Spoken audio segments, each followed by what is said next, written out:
행복심리학자도 아니고 상담심리학자도 아니고요.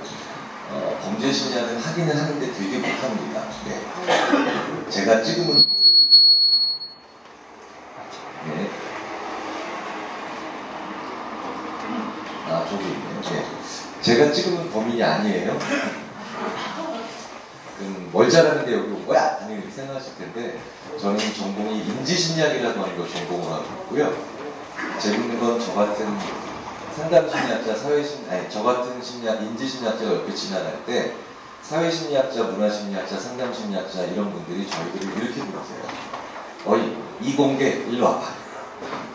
이렇게 부르시죠. 근데 이게 틀린 말은 아닙니다. 인지심리학이 뭐 하는 학문이냐면요. 되게 재밌는 학문이에요. 아니, 저희 딴에는. 실제로 그래서요.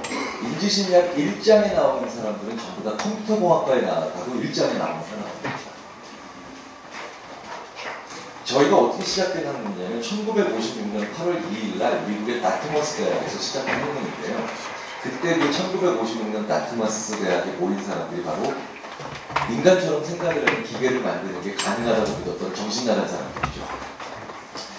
이 사람들이 한 달 동안 얘기를 하다가 야, 이거 우리 얘기해보니까 얼마 안 남았어. 우리 후배들이 만들 것 같아. 인간처럼 생각을 하는 기계를. 그래서 오늘 뭐라고 부를지는 우리 여기서 결정하자. 다른 건 결론 못 내요. 그때 그래서 마빈 민스키라고 하는 학자랑 존 맥카티라고 하는 학자가 그걸 아티피셜 인텔리전스라고 부르자고 제안을 하고요. 그래서 AI의 원년은 1956년입니다. 재밌는 건 인지심리학의 원년도 1956년이에요. 그래서 저희들이 조사한 것이거든요. 저희 인지심리학자들은 그래서 커리큘럼이 되게 웃겨요. 보통 심리학과 대학원 가면 뭐 정신분석, 꿈의 해석, 성격의 이해 뭐 이런 거 배우는데요. 저는 인지심리학 석사 1학기 시작할 때 첫 학기에 세 과목을 이렇게 들으라고 하시더라고요. 지도 교수님. 분자생물학, 네트워크 모델링, 이산수학. 제가 어이가 없어서 저 교수님 프로이드는 안 배우나요? 그랬더니 앞으로 그런 인간은 잊으래요. 네 인생에 다시금 없을 인간이 융, 아들러, 프로이드, 피아제입니다. 제가 명색은 심리학자인데요. 저한테 이런 걸 물어보셔도 제가 도움을 못 드려요. 저한테 많이 물어보십니다. 교수님 저 심리학자시죠? 저 좀 도와주세요. 제가 요즘 우울해요. 그럼 제가 저도요. 막 이래요. 저희 인지심리학자들은 지난 61년 동안 사람 생각의 설계도를 그려서 프로그래머들과 엔지니어들에게 납품하는 일만 합니다. 자, 그런데 이 설계도가 납품되는 과정에서 하자가 발생하는 거죠. 뭔가 실수할 때가 있고 저희들이 엉망으로 그릴 때가 있었겠죠. 그래서 저희는 욕먹고 미안해 여러분 죄송해요 막 이렇게 사과도 하겠죠. 재밌는 건요. 저희들이 이렇게 어마어마하게 하자를 많이 일으키는 즉 엉망으로 도면을 그리는 그 지점들이 대부분 기계는 가질 수 없는 인간의 본질적 특징들입니다. 그래서 저희가 잘못합니다. 왜? 어디 참조할 만한 데가 없거든요. 저는 오늘 저희 인지심리학자들 제 주제에 무슨 감히 리더십이나 아니면 인간에 대한 말을 잘 듣겠습니까? 저는 이 자리에 계신 어떤 분들에 비해서도 이 일은 만분의 1도 못고요. 사람을 많이 만나본 경험도 없습니다. 다만 저는 오늘 저희 인지심리학이 지난 61년 동안 인공지능을 위한 설계도 그리는 과정에서 가장 사고치는 세 가지를 말씀드리겠습니다. 가장 크게 하자가 있는 말. 자, 재밌는 건요. 저희들이 이렇게 죄송합니다. 잘못 그렸어요. 엉망인데를 알려드리면 재밌겠고요. 저희들은 모르는데 일과 사람에 대한 경험이 많으신 바로 이 자리에 계신 분들이시죠. 이런 분들이 저희는 하자에 대한 이야기를 드리는데 이 이야기를 들으시면 대부분 이렇게 반응해 주시더라고요. 그때 그 인간이 그래서 그런 거였구나. 그때 그 일이 그래서 벌어진 거구나. 이렇게 얘기해 주시더라고요. 너무너무 신기해요, 저는. 자, 저희 인지심리학이 지난 61년 동안 제일 크게 사고친 역사 세 가지를 먼저 말씀드리도록 하겠습니다. 지난 61년 동안 제일 크게 사고친 세 가지 중에 첫 번째 하자가 뭐냐면요. 인간의 상수 두 개를 변수로 잘못 잡았어요. 상수 안 변하지 않습니까? 변수 변하고요. 인간은 이 두 가지는 상수입니다. 안 변해요. 특히 어떤 인간? 20살 넘은 인간. 안 변합니다. 두 가지가 안 변합니다. 첫 번째 뭐가 안 변하느냐? 아이크가 안 변해요. 20살 넘은 겁니다. 그래서 20살 넘으면 아이크 검사 안 받는 겁니다. 최근 3년 동안 아이크 검사 받아보신 분 계세요? 안 계시잖아요. 같은 기간 최근 3년 동안 건강검진을 한 번쯤 받아보셨죠? 건강은 변합니다. IQ는 안 변해요. 기초적인 사고 능력은 의외로 80대까지 그냥 갑니다. 두 번째, 뭐가 안 변하느냐? 이건 15살만 넘어도 안 변합니다. 그게 바로 성격이에요. 성격 안 변합니다. 그럼 이렇게 말씀하시는 분들이 꼭 계세요. 무슨 소리야? 나 옛날에 학교 다닐 때, 특히 중고등학교 다닐 때 나 되게 내성적이었어. 나 처음 만난 사람이랑 얘기도 안 했단 말이야. 말수 자체가 적었어.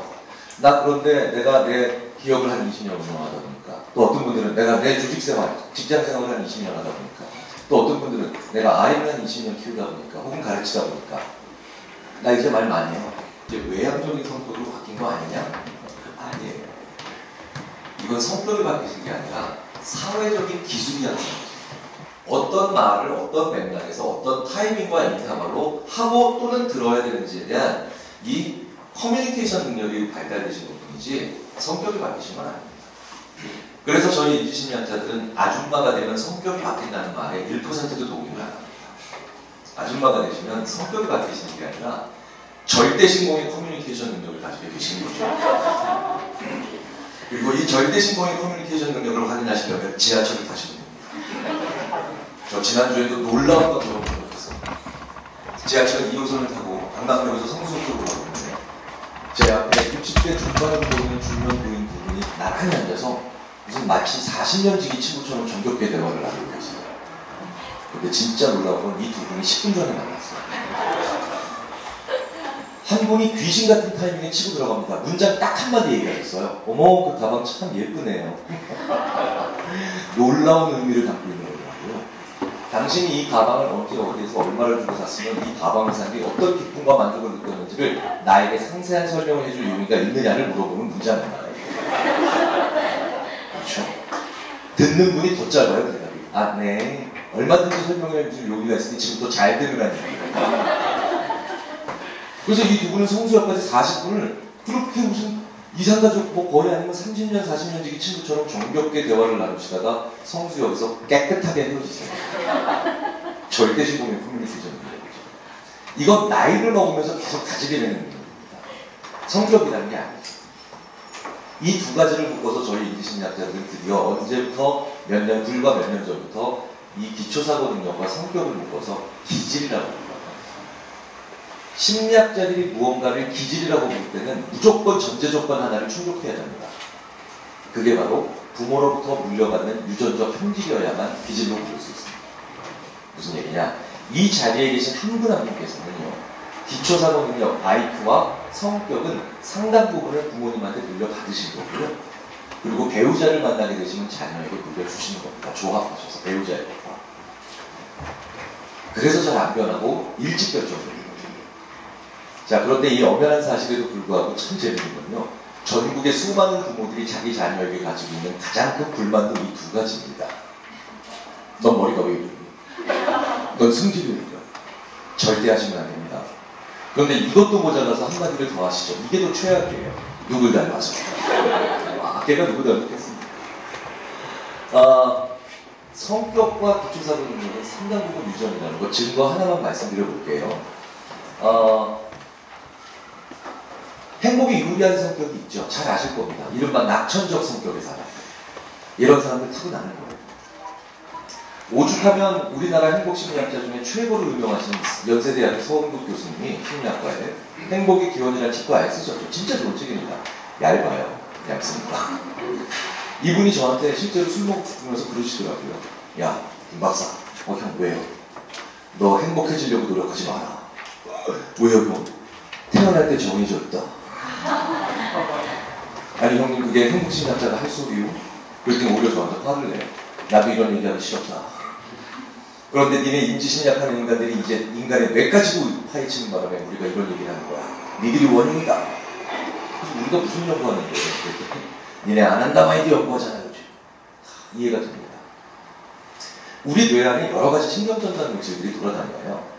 한 번쯤 들어보셨을 법한 물질들 있잖아요. 뭐 아세틸콜린, 도파민, 가바, 세로토닌. 이게 다 뉴로트랜스미터, 즉 신경전달 물질인데 이 아난다마이드도 신경전달 물질 중에 하나입니다.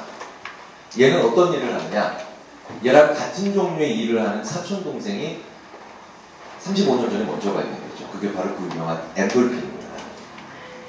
엔돌핀 말하면 기분 좋아지잖아요.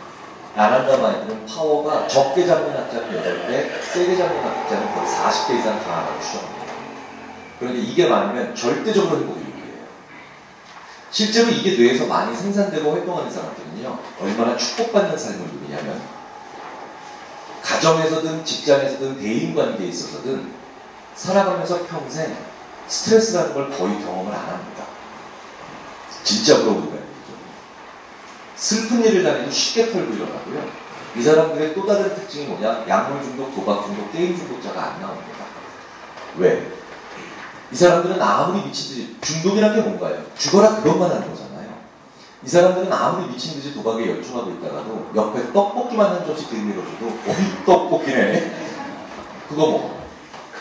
떡볶이 다 먹을 쯤 돼서 에버랜드 티켓 2장 딱 주면 에버랜드 너무 좋아. 좋아하는 게 너무 맛있습니다. 옆에서 보면 한 3만 개는 되는 것 같아요. 그러니 중독이 성립이 안 되죠. 자, 그런데 이 아난다마인드가 그러니까 행복에 굉장히 중요한 물질인데 이게 뇌에서 활동을 하는 그 양상을 퍼센트로 지수를 만들면 14% 바닥권이죠. 21% 중간입니다. 누구 중에 중간? 이 지구상의 60억 인구 중에 중간이에요. 그냥 30억 등이라고 보시면 됩니다. 45% 최고치겠죠. 아까도 말씀드렸던 스트레스 아예 안 받는 사람. 저 14% 우리 인류 중에 가장 행복에 불리한 뇌를 가지고 있는 저들이 바로 누구냐? 멀리서 찾으실 필요 없이 옆에 계신 분을 쳐다보시는 거예요. 이거 한국 사람 전 세계에서 제일 떨어집니다. 21%가 누구냐? 중간 정도 되는 사람들이 북유럽 사람들이에요. 스웨덴, 노르웨이, 덴마크. 이게 은근히 북미 지역으로 가면 위도가 비슷한 수평 이동하면 캐나다죠. 캐나다에 있는 백인들도 저기 21%가 나옵니다. 45% 축복받은 사람들이죠. 저 축복받은 행복에 가장 유리한 뇌를 가진 사람들이 바로 아프리카 나이지리아 사람. 그래서 우리나라 사람 눈으로 보면 나이지리아 사람을 비롯한 아프리카 사람들이 게을러 보여요. 게으른 거 아닙니다. 낙천적인 거예요. 그러니까 적게 가져도 쉽게 행복해지는 거죠. 우리나라에 유학 와 있는 아프리카 유학생들 보면 이 놀라운 낙천성이 금세 드러납니다. 우리나라에 아프리카 유학생들이 굉장히 많이 와 있습니다. 한 5, 6년 전부터. 왜? 우리나라 배우려고. 각 대학에 저희 아주대학교도 거의 40년 가까이 있는데요. 저도 꽤 많은 아프리카 학생들을 가르쳐봤는데 아프리카 학생들을 지도해 보신 경험이 있는 교수님들은 이 두 가지에 격하게 공감을 합니다. 첫째, 인간성 짱입니다. 너무 착해요. 그런데 문제는 둘째, 긴장을 시킬 방법은 없습니다. 근데 긴장을 해요. 얘네들이 시험 전날 보이는 행동은 우리나라 학생들이 시험 끝난 날 보이는 행동보다 훨씬 많아요. 이게 45거든요. 자, 그래서 우리는 서글프고 저 친구들이 부러울 수밖에 없게 되는데요. 저것만 놓고 보면. 저걸 아예 해피니스의 프로젝트라고 해요. 세계 각국의 국민평균 아난다마인드 활동지수를 지수로 만들어 지도에 표시하는 작업인데 이걸 해피니스의 프로젝트라고 부를 정도입니다. 줄여서 핵맵이라고 하죠. 자, 그러면 우리는 서글프고 저 친구들이 부러운데 재미있는 반전이 펼쳐지죠. 이걸 뒤집어요, 핵맵을 제가. 재작년에 심지어 뒤집어서 역순으로 한번 만들어봤습니다. 그리고 저랑 가까운 세계 각국의 인지심리학자들한테 보여주죠. 자, 행복의 순위를 뒤집었으니 불행의 순위가 돼야 되잖아요. 우리나라가 1등 되고 저 친구들이 꼴등 되니까. 이걸 뒤집어 놓고 역순으로 만들어놔서 이건 무슨 순위인 것 같으니? 라고 세계 각국의 인지심리학자한테 물어보면 그 사람들한테 이걸 불행의 순위라고 대답하는 심리학자는 한 명도 없습니다. 이걸 아래로 한 4, 5분 살펴보고 난 다음에 절대 다수가 이렇게 대답해요. 아, 이거 국민 근면 성실도 순위 아니냐? 전부 다 이렇게 얘기해요. 실제로 아난다마인드 액티비티 인덱스가 떨어지는 국가와 민족과 문화는 예외 없이 부지런하고요. 전 세계에서 우리나라는 제일 부지런하지요. 우리는 놀 때도 부지런하지요.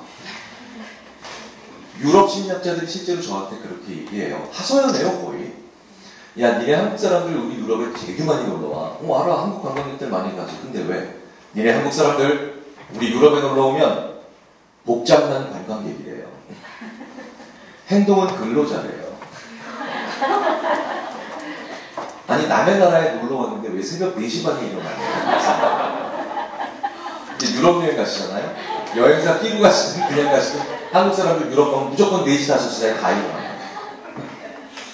벨기에 분인데 유럽의 렌트카 회사 임원이신데 저한테 실제로 얘기해 주더라고요.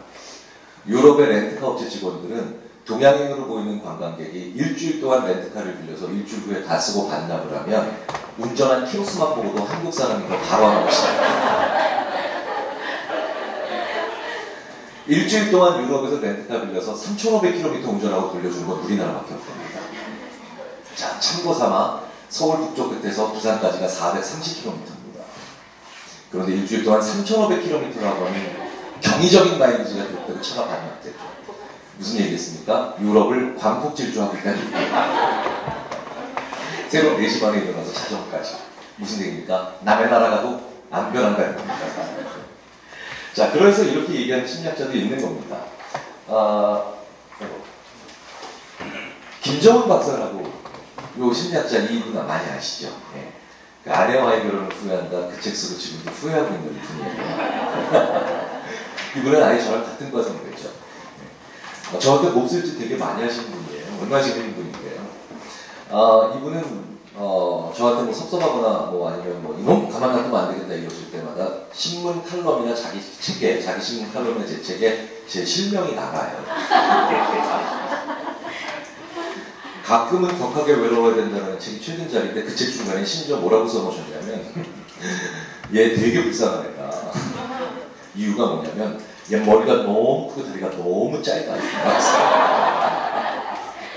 참나.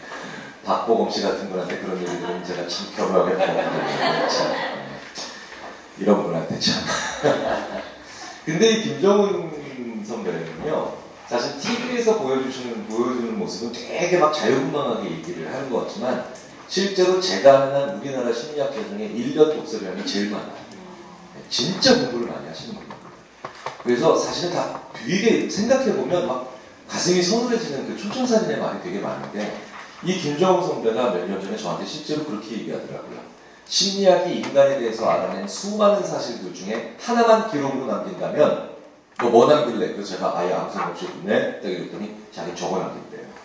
인간 안 닮았다. 근데 저 얘기를 제가 수많은 외국의 심리학자들한테 흘려줘 봤는데 반응이 다 똑같아요. 전적으로 동의합니다. 성격과 기초사고 능력이 안 변해요. 자, 제가 이 이야기를 저한테 주신 시간 동안 왜 거의 20분 넘게 이 이야기를 드리고 있느냐? 그래서요. 그래서 앞으로요. 낙천적으로 사는 건 포기하세요. 그건 불가능해요. 다만 우리는 낙관적으로 사는 겁니다. 결과는 비슷한데요. 과정은 많이 다릅니다. 낙천적이다라고 하는 건 스트레스를 아예 안 받는 거잖아요. 그러려면 나라 자체를 잘못 골라서 태어나셨습니다. 다만 우리는 스트레스를 많이 받지만 잘 될 거야 라고 하는 말을 서로 주고받을 뿐이라는 거죠. 그러니까 긍정적 관점과 말인 거죠. 야, 그러면 낙천적인 게 결국 더 좋은 거잖아. 그건 노력을 안 해도 되니까 자동이잖아. 저희들도 그렇게 생각을 하고 연구를 했었거든요. 그런데 데이터는 거짓말을 안 하지 않습니까? 저희들이 데이터가 수억 명 데이터가 쌓이다 보니까 이제 명확하게 패턴이 보이죠. 완벽하게 예측이 가능합니다. 낙천적인 사람보다요, 낙관적인 사람, 즉 스트레스를 안 받는 사람보다 스트레스를 받지만 긍정적인 말과 행동을 하는 사람이죠. 낙천적인 사람보다 낙관적인 사람이 더 오래 삽니다. 거의 8년이나 오래 살아요. 더 중요한 건 낙천적인 사람보다 낙관적인 사람이 더 건강하게 오래 삽니다. 건강 수명은 더 길어요. 11년 가까이 돼요. 더 중요한 건 낙천적인 사람보다 낙관적인 사람이 더 지혜롭고요. 그리고 가장 중요한 건 낙천적인 사람보다 낙관적인 사람이 인생에 걸쳐서 느끼는 총량적인 행복의 양이 훨씬 큽니다. 특히 어떤 나라? 우리나라처럼 이게 14%밖에 안 되는 나라. 우리나라에서는 오히려 대책 없이 무작정 낙천적이면 오히려 불행이 쉽게 옵니다. 일단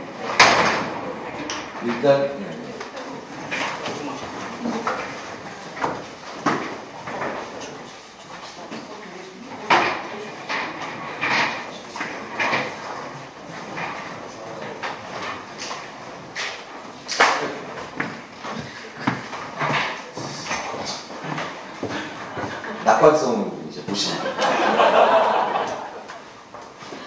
우리나라에서는 대책 없이 낙천적이면요. 일단 옆에 사람이 불행해져요. 복창 터져요.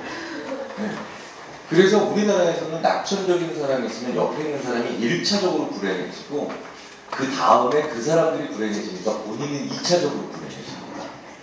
그러니까 우리나라에서 낙관적인 게 굉장히 중요하고 그렇기 때문에 긍정적 관점이 무엇보다도 중요한데 사실 이 이야기는 전혀 새로운 얘기가 아니잖아요. 오늘 제가 이 말씀을 드린 이 이전에 수천 번 들으시고 수만 번 또 말씀을 하신 이야기입니다. 그러니까 이건 전혀 새로운 얘기가 아닌데요. 어떻게 하면 낙관적으로 되나요? 어떻게 하면 긍정적 관점을 가지나요? 그건 아무도 얘기 못합니다. 왠 줄 아세요? 연구 안 했어요. 그냥 우리는 손바닥 뒤집듯이 야 긍정적으로 좀 생각해봐. 낙관적으로 지내봐. 관점을 가져봐. 이렇게 얘기할 뿐 어떻게 하면 낙관과 긍정을 만들어서 에너지를 만들어낸다는 아무도 얘기 못합니다. 왜? 연구 안 했어요. 저희들이 그래서 그 연구를 하기 시작한 겁니다. 그런데 엉뚱하게도 출발점은 인공지능 연구하다가 왜냐? 한 20년 전부터 인간은 기계한테 졌습니다. 예전에 기억나세요? 1997년에 IBM 딥블루에게 게리 카스파로프라고 하는 그때 당시에 세계 체스 챔피언이 지죠. 그걸 기계한테 지기 시작한 원년으로 저희들이 보통 봐요. 근데 20년 전부터 저희가 그러면서 오히려 기계가 인간한테 이기고 있는데 기계가 흉내를 못 내는 인간이 그제서야 보입니다. 자, 인간한테는 있고 기계한테는 없는, 즉 인공지능 기계한테는 없는 게 뭘까요? 라고 보통 말씀을 드리면 대부분 감정이라고 말씀을 하세요. 근데 감정은요, 맞는 대답은요, 한 97점 정도 되는 대답이에요.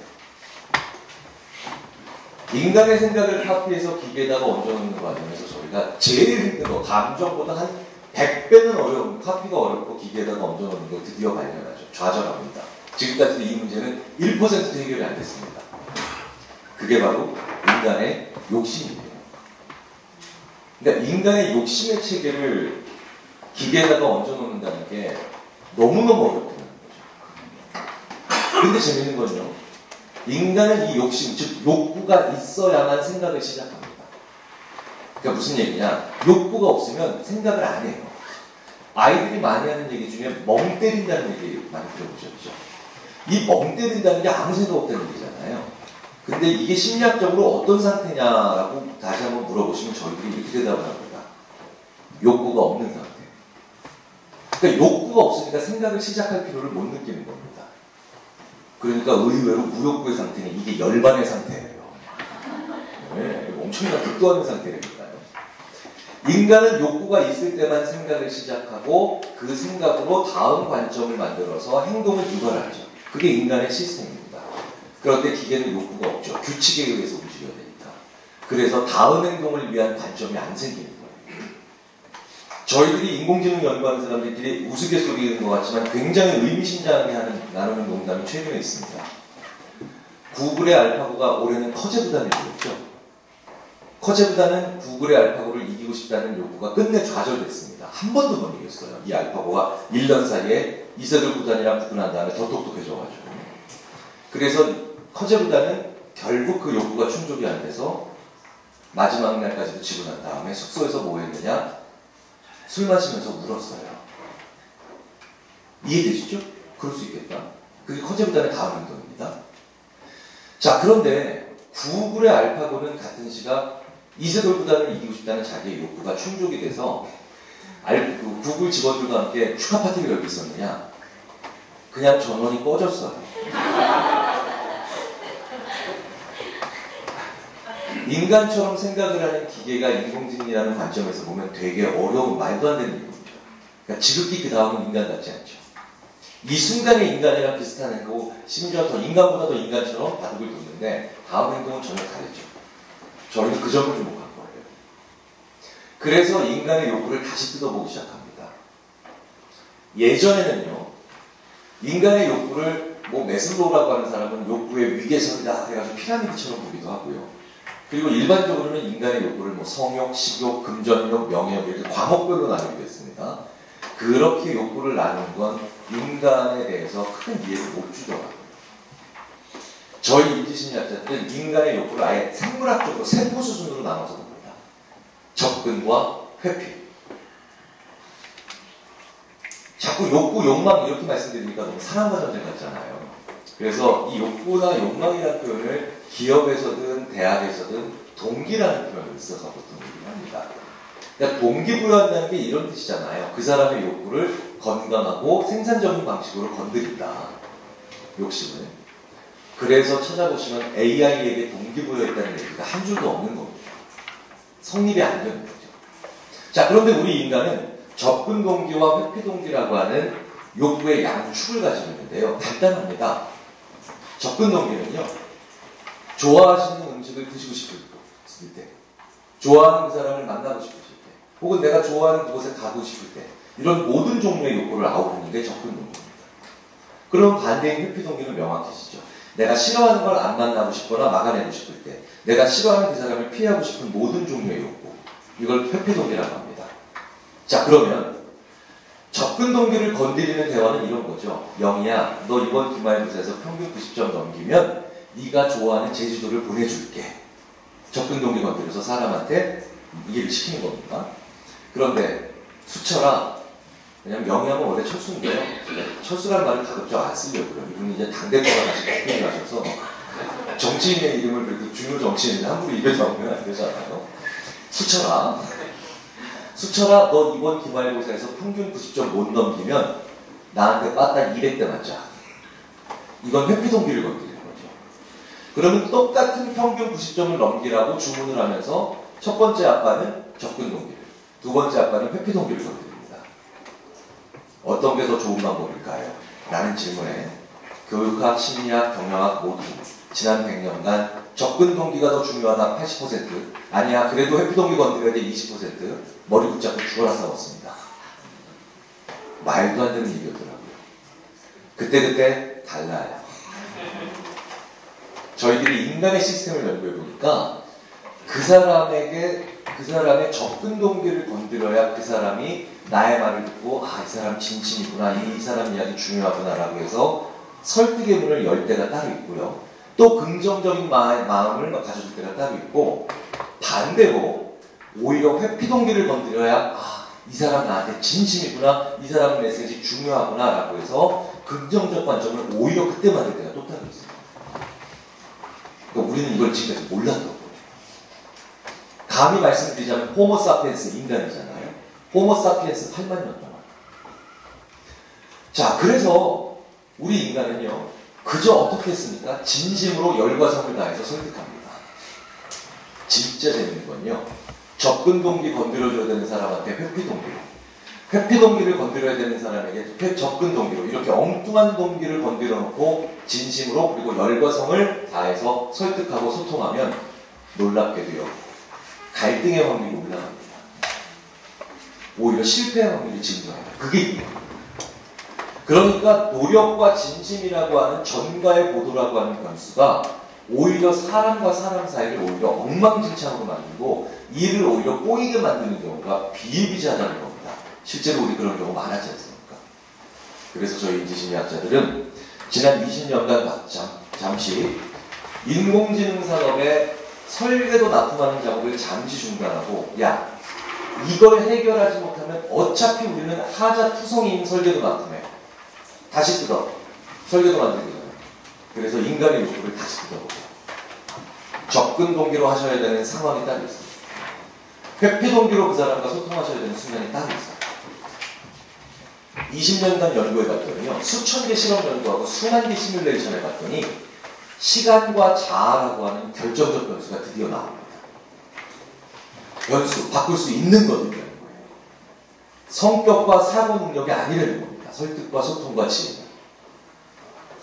자, 시간 변수부터 먼저 말씀을 드리도록 하겠습니다. 저희가 지난 20년 동안 무려 1200개 연구를 했더라고요. 시간과 관련해서. 시뮬레이션은 거의 4만 개를 했습니다.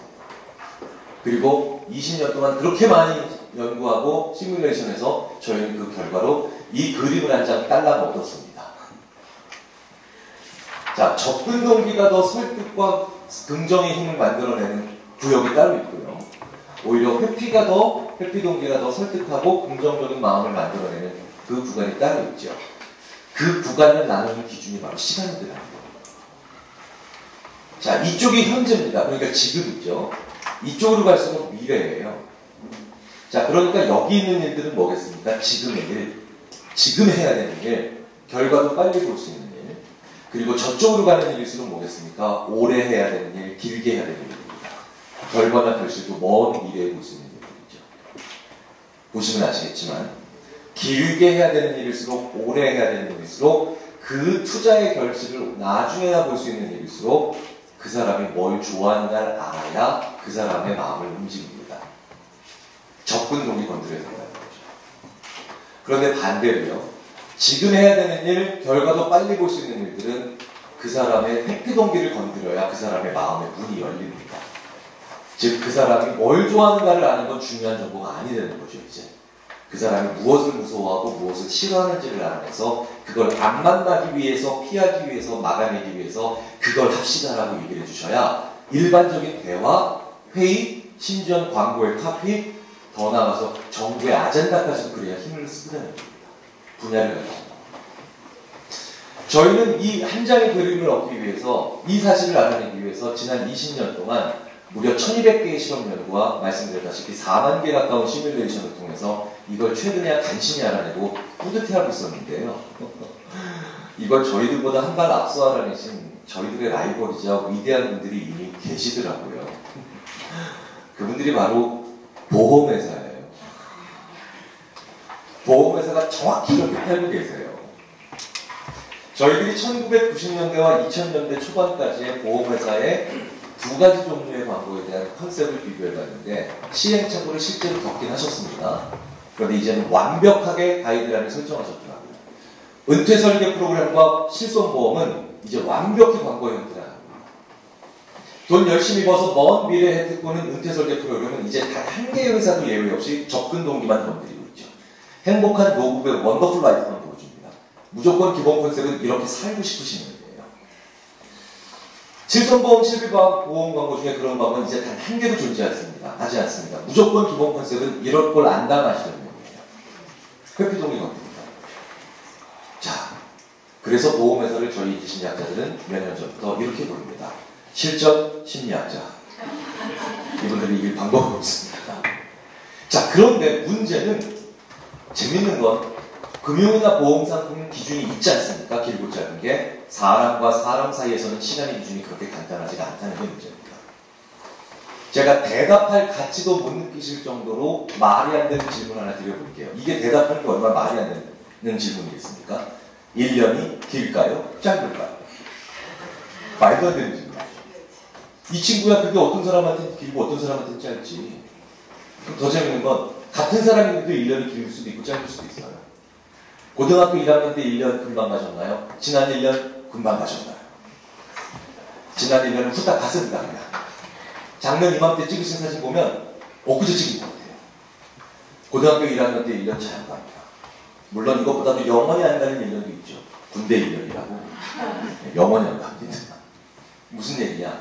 이런 얘기 들어보셨죠? 10대에는 세월이 10km로 가고 60대에는 세월이 60km로 가고 80대에는 세월이 80km로 간다. 사실입니다. 실제로 인간은 나이를 들어가면서 경험이 쌓이고 노련해지고 연륜이 축적되면서 같은 시간이라도 빨리 가요. 그래서 우리는 늘 지난 1년이 제일 빨리 갑니다. 자, 그렇다면 저를 기준으로요. 제가 죄송합니다. 나이 말씀드려서 40대 후반인데 저를 기준으로 저보다 더 경험이 많고 저보다 더 노련하고 그렇기 때문에 당연히 나이가 많으신 저의 선배 세대들은 저보다 시간이 빨리 가겠죠. 그러니까 저를 기준으로 저보다 같은 시간이라도 짧게 느끼십니다. 그러니까 이쪽 가 계신 분들이. 그리고 저보다 더 경험이 적고 저보다 더 나이가 어려서 같은 시간이라도 느리게 가는 저의 후배 세대들은 저보다 같은 시간이라도 길게 느껴서 저보다 오히려 이쪽에 가 있는 사람들입니다. 그래서요. 나보다 경험 많고 나보다 노련한 사람들은 회피 동기를 건드려야 설득이 됩니다. 즉 설득의 첫 마디는 그걸 함으로 인해서 어떤 걱정을 덜어낼 수 있고 어떤 나쁜 결과를 막아낼 수 있는가가 설득의 첫마디여야 되더라고요. 하지만 나의 후배들은 설득의 첫 마디는 항상 접근 동기여야 됩니다. 그거 하면 뭐 좋은가를 얘기를 해야 돼요. 그게 양쪽의 나랑 다른 길이의 시간을 느끼는, 다른 시간의 길을 느끼는 사람들에 대한 설득인데, 재밌는 건 굉장히 많은 분들이 이걸 거꾸로 합니다. 저도 거꾸로 합니다. 제가 4년 전에 저희 대학 총장님, 당연히 저보다 경험이 많고 노련하신 분이죠. 나이도 당연히 많으시고요. 저희 대학 총장님이 4년 전에 설득하러 들어간 적이 있습니다. 총장실에. 제가 프랑스 남부에 있는 뺑상르라고 하는 작은 대학이 있는데 그 대학과 자매결연을 우리 아주대학교가 맺어야 된다고 말씀드리려고 들어갔는데, 총장실 들어가자마자 저는 그 대학과 자매결연을 맺어야 되는데 회피 동기가 아닌 접근 동기를 무려 20번 이상 건드리고 오는 최악의 실수를 하죠. 총장님, 저 남부 프랑스에 있는 뺑상르 대학이랑 꼭 우리 아주대학교가 자매결연을 맺어야 됩니다, 총장님. 그러니까 총장님이 당연히 물어보시죠. 김 교수, 왜 그렇게 생각합니까? 제가 그래서 이렇게 말씀드렸어요. 총장님, 거기 되게 좋아요. 날씨도 좋아요. 음식도 좋고요. 학교 앞도 좋고, 학교 안도 좋고, 기숙사도 좋고, 교수들도 좋고, 다 좋아요. 저는 완벽한 설득이 됐다라고 생각을 하면서 뿌듯하게 총장실을 걸어 나갔는데, 저 나가자마자 저희 대학 총장님께서 부총장님한테 이렇게 말씀하셨답니다. 김 교수가 아직도 철이 없다고? 그 얘기를 듣고 제가 얼마나 속상하고 섭섭했겠습니까? 그래서 나중에 그 얘기를 전해 듣고는 제 후배 교수들 10명을 모아놓고 무려 2시간 동안 자매결연을 맺지 않는 대학이 왜 망하는가를 열심히 얘기했습니다. 전 나가자마자 저희 후배 교수 한 사람이 이렇게 얘기했답니다. 우리 김 선배가 점점 꼰대가 되어가는 것 같다.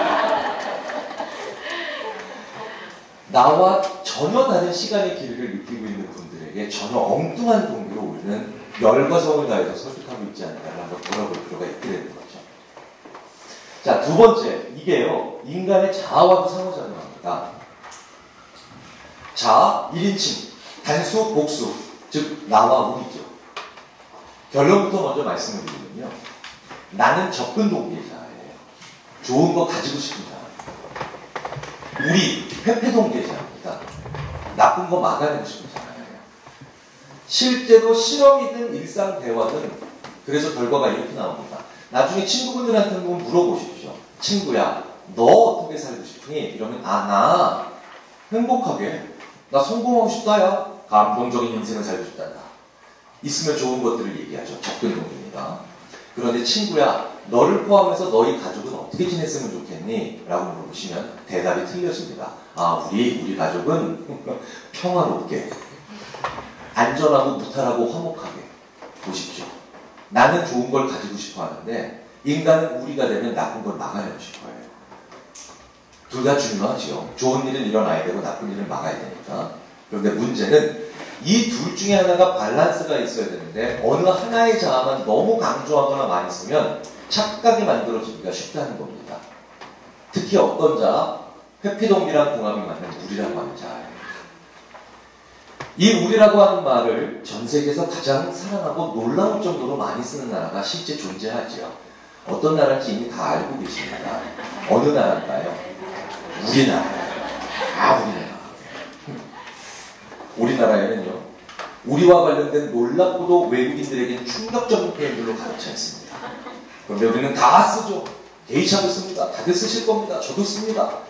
우리 와이프, 이건 놀라운 표현이에요. 이거 영어로 바꾸면 our wife입니다. 제가 그런데 실제로 영어를 이렇게 하더라고요. 하도 우리 하니까 our 이래서 제가 5년 전에 부부동반 모임을 홍콩대학에 갔을 때 가는데 저희 부부만 빼고 다 영어 쓰는 나라에서 온 부부들이에요. 저랑 친한 브라운이 저쪽에서 오길래 제 아내를 소개해줘야 되니까 불렀어요. Hey 브라운, come on. This is our wife. 브라운의 표정이 충격적으로 변했어요. 놀라운 나라다 이 나라. 얘네들 와이프를 공유한다. 아니 우리말을 연구하는 외국의 언어학자들과 심리학자들이 제일 놀래 자빠지는 데가 바로 이 대목이에요. 우리는 무조건 우리입니다. 나를 아예 안 써요. 자 생각해 보십시오. 우리나라 사람들 혼자 사는 사람도 자기 집에 놀러 오라 그럴 때 뭐라 그러나요? 우리 집에 놀러 오래요. 신기하죠? 문학동료 외동딸도 자기 아빠 뭐라고 불러요? 우리 아빠라고 그래요. 정확하게 표현해가지고 내 아빠라고 그러잖아요. 왠지 싸가지가 없어요. 영어, 불어, 독어 같은 서양 언어는 당연하고요. 아시아 언어들도 대부분이 내가 다니는 학교를 마이스쿨이라고 해요. 내가 다니는 회사 마이컴퍼니라고 하고요. 내가 사는 나라도 그냥 마이컨트리라고 표현합니다. 지금까지 살아오시면서 한 번이라도 우리말로 마이컨트리 해보신 적 있으신지요? 한번 꼭 해보십시오. 친구분들이랑 혹은 가까운 분들이랑 저녁 때 맥주 한잔 하시면서 TV에서 뉴스 나오니까 뉴스 보시면서 이렇게 한번 얘기해보세요. 야, 요즘 내 나라가 왜 이렇게 시끄럽냐? 그럼 친구분들이 대본에 이러실 겁니다. 네가 이 나라 샀냐? 야, 그럼 나라 팔아먹으려고 그래. 더 웃긴 건 뭔지 아세요? 내 거에 가까워질수록 내 거라 그러면 더 욕먹어요. 그나마 신입사원은 이렇게 얘기해도 욕 안 먹습니다. 신입사원이 들어서 내 회사! 이러면 부장님이 지나가시면서 이 친구 주인의식 있어? 덕담이라고 하죠. 그런데 그 부장님이 내 회사! 그러면 검은 음모가 될 거죠. 대표님 때문에 내 회사! 그러면 뭔가 이상해요. 그렇죠? 그래서 전 세계에 우리나라에만 있는 놀라운 금융기관이 있잖아요. 우리나라는 전 세계에서 압도적으로 우리라고 하는 개념을 많이 쓰고 그 다음에 실제로 그것만 쓰는 나라입니다. 자, 우리나라는요. 접근 동기가 나는 사회일까요? 회피 동기가 나는 사회일까요? 네, 회피 동기가 굉장히 나는 사회. 사람들이 대부분 생각과 행동과 일의 이유가 뭐뭐되지 않기 위해서. 그것만은 막기 위해서입니다. 물론 그것도 중요하지만 너무 그것만 하다 보니까 우리가 착각을 하나 해요. 그게 바로 want와 like를 구분을 못하는 겁니다. want, 원하는 거지 않습니까? like, 좋아하는 거잖아요. 이게 진짜 다른 거예요. 우리는 언제 원할까요? 안 가지고 있는 상태가 불편할 때 원합니다. 그러니까 불편함이 없으니 원하는 게 없다 이런 표현을 실제로 쓰지 않습니까? 그러니 뭡니까? 회피 동기가 생겼을 때 우리는 뭔가를 원하게 되죠. 그러면 like는 뭐냐? 접근 동기예요. 이건 굉장히 미묘합니다. 자, 기억을 한번 10분 전으로 잠깐 되돌려 보겠습니다. 접근 동기는 짧은 시간과 관련있었나요? 긴 시간과 관련있었나요? 긴 시간이야. 잘 기억하고 계시네요. 감사합니다. 접근 동기의 시그널이 like니까 like가 있어야 걔랑 길게 갑니다. 걔를 오래 곁에 두고요. 그 다음에 걔랑 오랫동안 회의를 같이 해요. 그러니까 want는 지금 이 순간의 시스템이고요. like는 걔랑 오래 갈 수 있는 예언하는 표현이에요. 이 두 개가 이렇게 다른데 이걸 구분하지 못하면 어떤 낭패가 일어나느냐?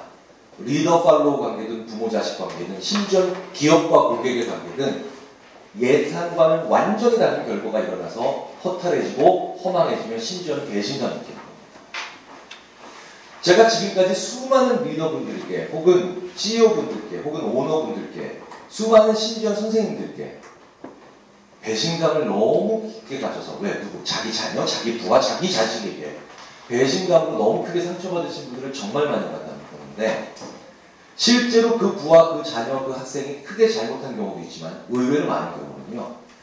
리더나 부모나 CEO가 스스로, 교사가 스스로 이 원투와 라이프를 구분하지 않았기 때문에 함정에 빠지신 경우가 되게 많습니다. 이걸 구분하지 못해서 낭패를 본 저의 실패담하나와 어떤 기업의 실패담하나를 말씀드리면서 이제 종반전, 마무리 단계에 들어가 보도록 하겠습니다. 이게 저의 실패예요. 저의 실패인데요. 제가 재작년 5월달에 저희 막내딸 채원이를 데리고 늦둥이로 나왔습니다. 저희가 부부분들이 좋은 편은 아니고 늦둥이가 생겼어요. 그래서 늦둥이로 나온 막내딸 채원이라는 애를 데리고 지금 초등학교 5학년이니까 그때 3학년이죠. 재작년이니까 롯데월드에 갑니다. 들어가자마자 이 막내 채원이가 주위를 살펴봤더니 자기 또래로 보이는 애들이 전부 다 저 스페셜 풍선을 가지고 있어요. 뭐 엄마나 아빠가 사주셨겠죠. 자기만 안 가지고 있습니다. 주위에 다 가지고 있고. 그러니까 불편하겠죠. 자, 마음이 불편해졌으니까 접근 동기가 생기겠습니까? 회피 동기가 생기겠습니까? 네, 당연히 회피 동기가 생기죠. 자, 회피 동기가 생겼으니 시그널을, 행동을 like로 보여줬겠습니까? 저한테 want로 보여줬겠습니까? 네, 당연히 want가 나오죠. 강력한 원투가 바로 나오더군요. 애가 들어 누웠어요. 지나가는 분들이 이 아이가 제 아이인지를 다 알아맞힙니다. 왜? 저희 막내 채원이는 저랑 똑같이 생겼어요. 제가 가발 쓴 것 같아요. 게다가 그때 아침마다 한참 나갈 때니까 특히 전업주부들 요즘 되게 많이 알아보시더라고요. 어머 저 머리끈 길게 입었어. 어머 지혜나 똑바로 그렇지. 전부 다 입고 가십니다. 얼마나 민망했겠습니까. 그래서 제가 당연히 이랬겠죠. 아이손 붙잡고 알았어 사줄게 하고 갔겠죠. 판매대 앞에 가서 가격을 묻고 가격을 듣는 순간 제가 분노했잖아요. 이거 제가 직접 들어본 사실이에요. 그날의 분노를 영원히 기억합니다. 저게 17,000원이에요. 원래 우리 아빠들한테 풍선은 60원 아닌가요? 제가 물어봤어요. 이게 왜 17,000원이냐고 그랬더니 스페셜 풍선이라고 그랬어요. 그래서 이게 왜 스페셜 풍선이냐고 그랬더니 스페셜 코팅을 해서 그렇대요. 여기다가 왜 그런 코팅을 했냐고 그랬더니 스페셜 풍선이라고 그렇대요. 당신 나랑 장난하냐 이걸로다가 판매하시는 분이 무슨 죄가 있습니까? 우리는 죄가 없죠. 그래서 저는 거금 17,000원을 주고 풍선을 사서 아이손에 안깁니다. 아이는 조용해졌지요. 불과 15분 지났어요. 풍선 사주고. 앞서서 제가 걸어가고 있는데 불과 풍선 사준 뒤 15분 후에 제 막내 채원이가 저 뒤통수에다 대고 제 뒤통수에 대고 이렇게 얘기를 하더라고요. 아빠 팔 아파요 이제. 이 불기람. 이 불기람으로 인해서 저는 무언가 벌어지기 전에 막아야 되겠다라고 하는 불안감이 엄습해서 본능적으로 저는 뒤를 확 돌아보면서 아니 왜 팔이 아픈 얘야 했겠죠. 근데 벌써 뭐가 이렇게 올라가요. 올라가요. 지금 올라가고 있는 거 저한테 풍선 아닙니다. 이거 저한테 뭐겠습니까? 네, 17,000원. 액수까지 얘기해 주시네요. 센스 있으십니다. 17,000원이 이렇게 올라가더라고요. 저는 그때 이렇게 올라가는, 하염없이 올라가는 저 17,000원을 이렇게 물끄러미 쳐다보면서 그제서야 한 사람이 심리학자로서 깨달음이 오더라고요. 뭐에 대해서? 왜 친부모도 친자식을 학대할 수 있는가에 대해서 이게 깨달음이 오더라고요. 순간적이더라고요. 자, 그런데 이게 바로 그 사람의 원투만 봤으면서 당연히 라이크 때문이라고 생각하는 사람이 스스로 빠지는 함정입니다. 제 아이는 풍선 좋아한 거 없었어요. 라이크 안 했습니다. 오로지 주위에 다 가지고 있고 나만 안 가지고 있는 상황이 불편했기 때문에 원투만 저한테 나왔던 겁니다. 그러니 접근 동기에는 라이크가 없으니까 아무리 가지고 싶다고 해서 자기 손에 들어왔다 한들 걔랑 길게 함께 갈 필요는 없었던 거죠.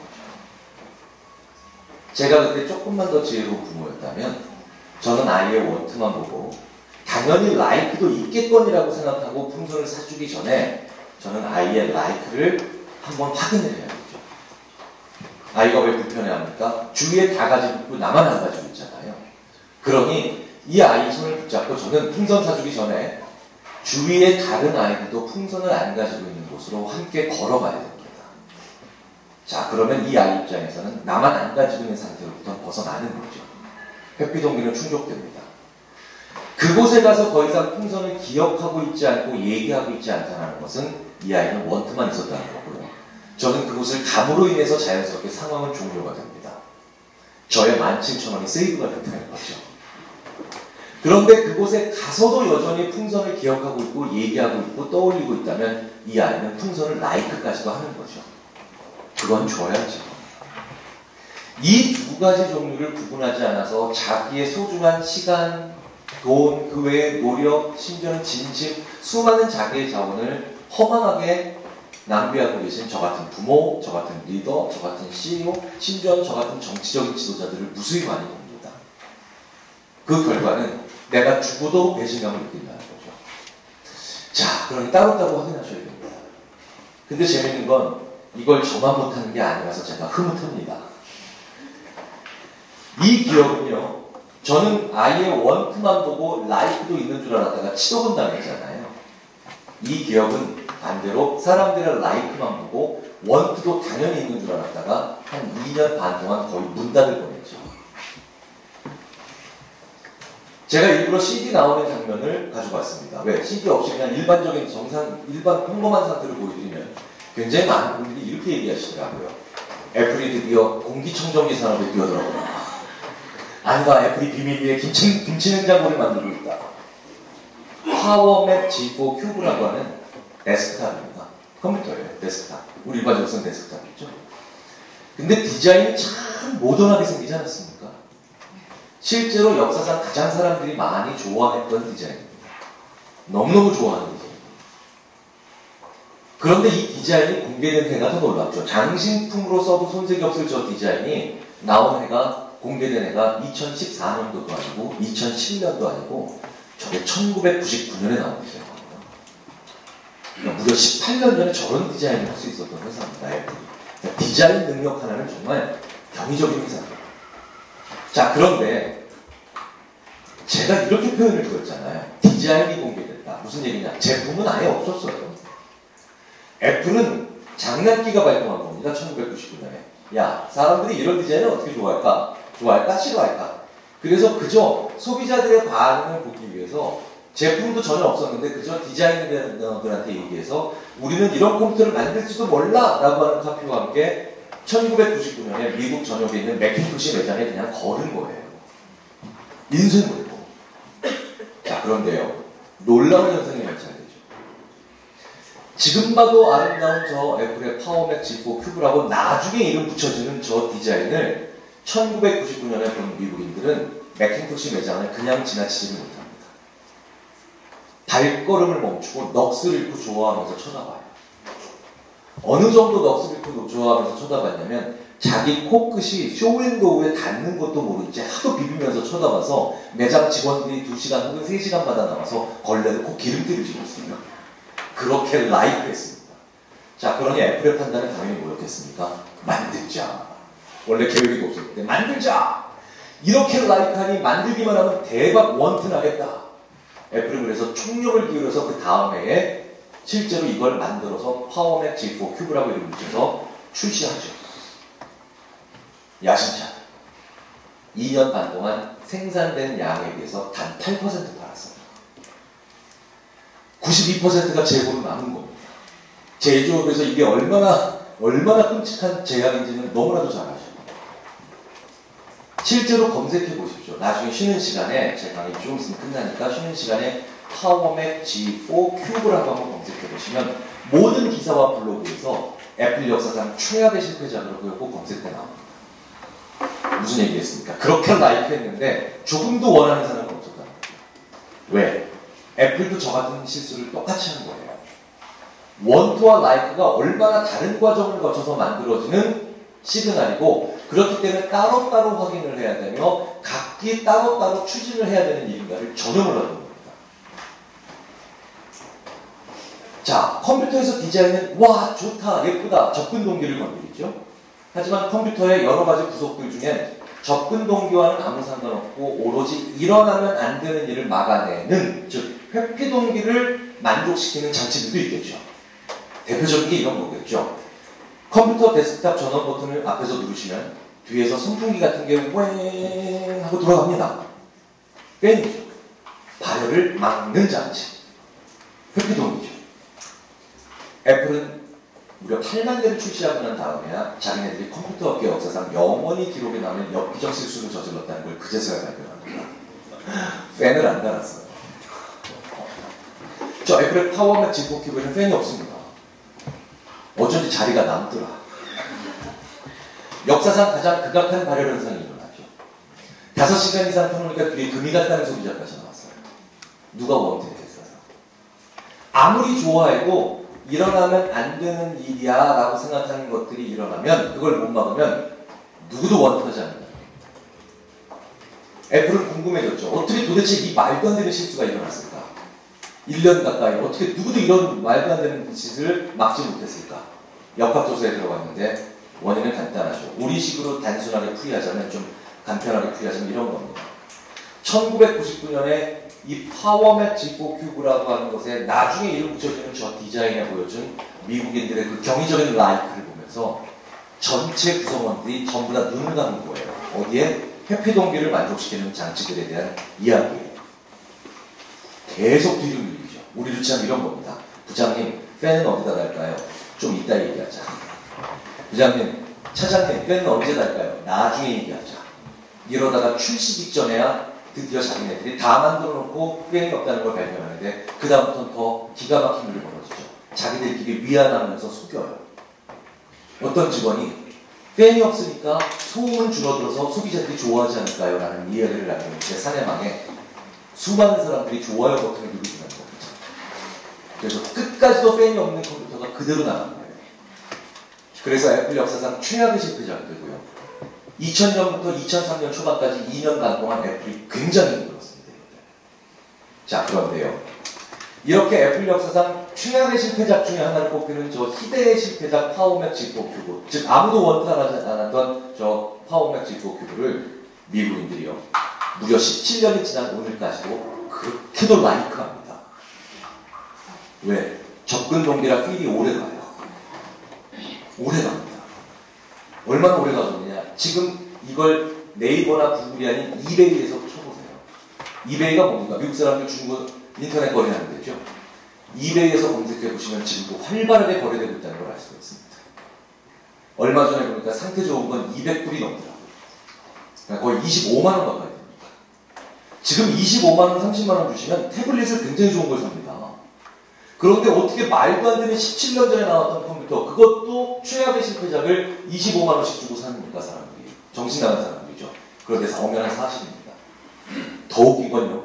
이걸 200불씩, 250불씩 주고 거래하면서 그걸 거래하면서 하드웨어의 작동 상태를 물어보는 사람은 아무도 없습니다. 오로지 열심히 물어보는 건 케이스의 잔기스가 얼마나 없느냐는 물어봅니다. 왜? 그게 중요해요.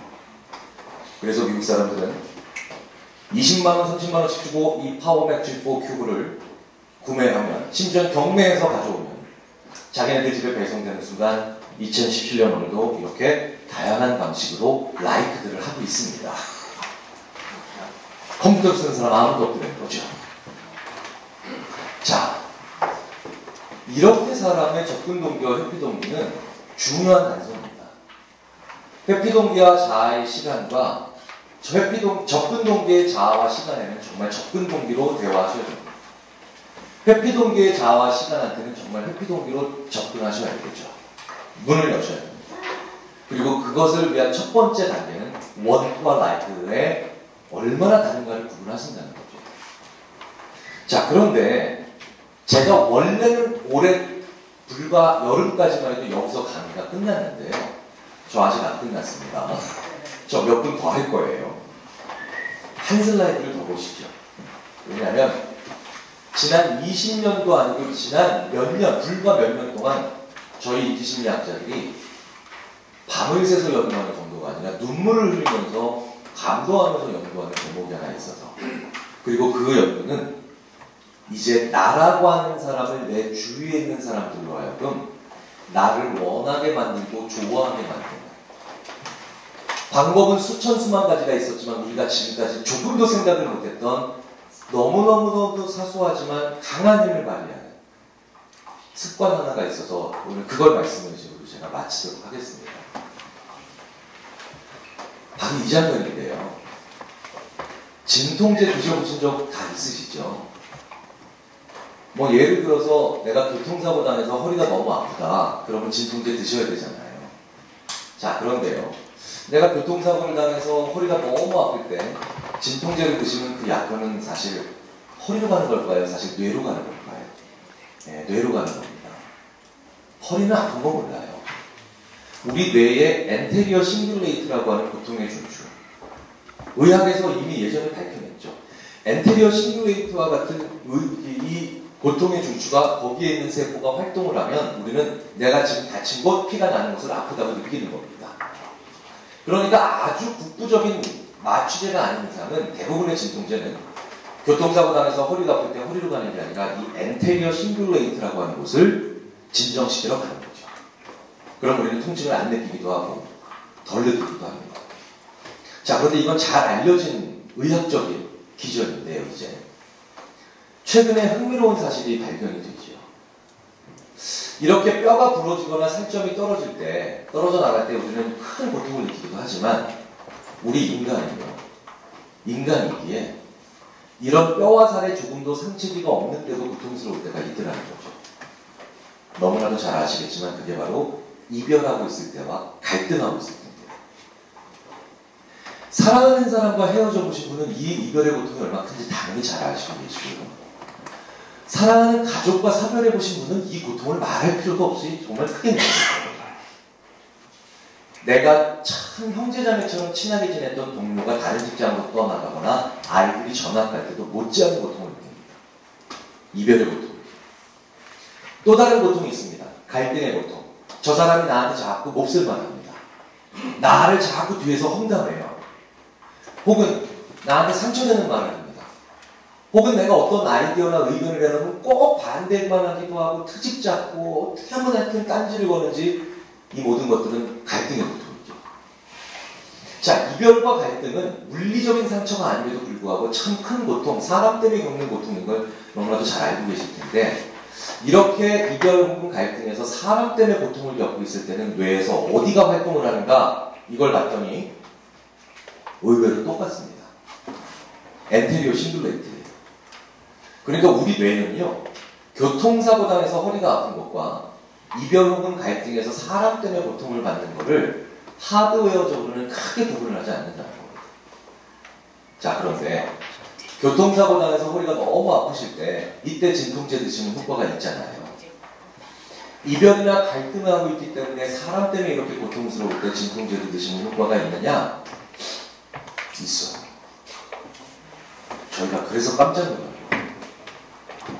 전문 학술대회에서 쓰는 슬라이드를 그래서 저희가 직접 들고 나왔습니다. 그대로. 첫 논문이 언제 나왔느냐? 보이시나요? 2012년? 노르웨이의 나오미 아이젠버그라고 하는 의사이자 인지심리학자인 이 친구가 첫 논문을, 그것도 네이처 리뷰 혹은 뉴로사이언스, 이게 세계 최고의 권위를 가진 잡지입니다. 학술 잡지. 여기다 실었는데 인지심리학계는 물론이고 의학계까지 발칵 뒤집히죠. 왜? 저희는 처음에 저게 새빨간 거짓말이자 아주 사기라고 생각했어요. 이게 말이 되냐는 거죠. 그래서 저희 인지심리학자들과 의학자들이 지난 5년 동안 수백 명의 연구자들이 저 친구가 사기쳤다는 걸 보여주고 싶어서 같은 연구를 여러 가지 방법으로 반복 실험하죠. 웬걸 효과가 더 세게 나와요. 자, 그런데 제가 설마하니 이 자리에 계신 이 귀한 분들께 개보린 팔로 온 거는 아니에요. 저희들이 이 연구를 왜 하냐 이겁니다. 자, 그래서 내 주위에 누군가가, 그 사람이 내 부하든 가족이든 동료든 상관이든 누구든 그 사람이 이별하고 갈등하고 있다면 그 사람에게 교통사고 당한 사람이구나 라고 마음먹고 말해주시고 감싸 안아주실 필요가 있습니다. 그 사람 지금 피 철철 흘리고 있는 사람이에요. 뼈가 골절된 사람이에요. 그런데 우리가 언젠가부터요, 아주 안 좋은 습관이 하나 생겼는데 교통사고 당한 부하 직원이나 자녀나 부하 상사에게는 너무나도 따뜻하게 배려를 하는데요, 이별하고 갈등에서 사람 때문에 고통을 겪고 있는 사람한테는 그 10분의 1이 아니라 20분의 1도 배려를 하지 않는다는 겁니다. 끽 한다는 소리가 한잔하고 잊어라 뭐 이런 거예요. 더 열받는 건 그 친구 입장은 어떻겠니? 영장지를 줍니다. 그렇게 하시면 안 된다는 겁니다. 이 사람이 교통사고 당해서 피가 나고 있구나, 뼈가 부러졌구나 라고 생각하고 한마디를 해주시더라도 해주시고 한번 어루만져 주시면 그 사람 입장에서는 어떻겠습니까? 나를 유일하게 배려해주고 이해해줄 줄 아는 사람을 만난 겁니다. 그 사람을 원하지 않을 수가 없죠. 무조건 원해요. 그리고 그 사람을 좋아하지 않을 수가 없습니다. 무조건 좋아합니다.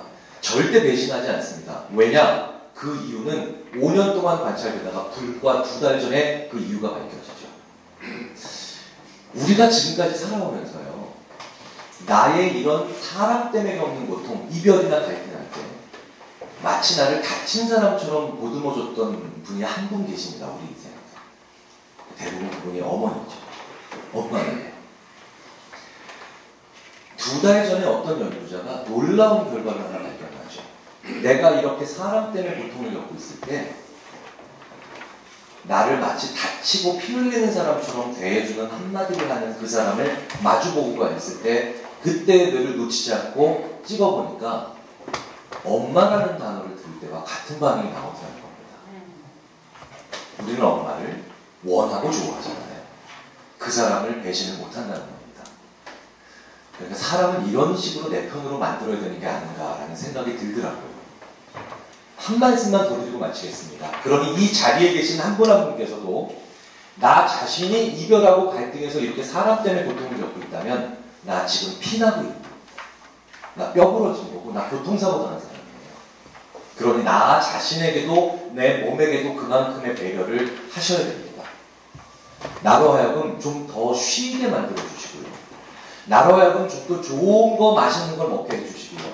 나로 하여금 좀 더 잘 수 있게 배려하셔야 내 육체도 나를 좋아하고 나를 사랑해서 회복이라는 걸 하게 만들어서 다른 사람에게도 그만큼의 배려와 소통을 하게 만들어 주더라는 거죠.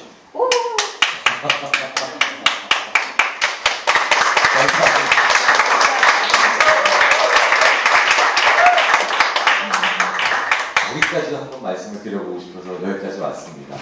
긴 시간인데 호흡을 너무 같이 잘해주셔서 제가 너무 즐겁게 말씀을 드렸습니다.